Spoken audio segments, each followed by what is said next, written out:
আসল ঠিকানা দেখতে পাবেন। যদি জান্নাতি হন, জান্নাতের একটা জানালা খুলে যাবে, দেখবেন কত সুন্দর আপনার ঘর, কত সুন্দর বাগান।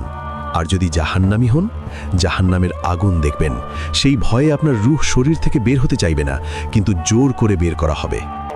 হাদিসে আরও এসেছে, মৃত্যুর সময় ঈমানদার বলবে, আহ, আমি কেন আরও নেক আমল করলাম না?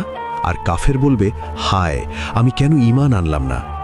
এই তিনটা জিনিস দেখার পর আর কোনো সুযোগ থাকবে না, না তওবা করার, না নামাজ পড়ার, না কিছু ঠিক করার। যা করার ছিল দুনিয়াতেই করতে হতো, এখন শুধু ফল ভোগ করতে হবে।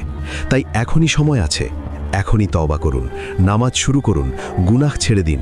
কারণ মৃত্যু কখন আসবে জানেন না, হয়তো এই ভিডিও দেখার পরেই আসতে পারে। তো আপনি কি আজ থেকে বদলে যাবেন? লাইক করুন, শেয়ার করুন এবং কমেন্টে তওবা করুন। আর আমাদের ইসলামিক 7 চ্যানেলটি সাবস্ক্রাইব করুন এবং বেল আইকন চাপুন, যাতে এমন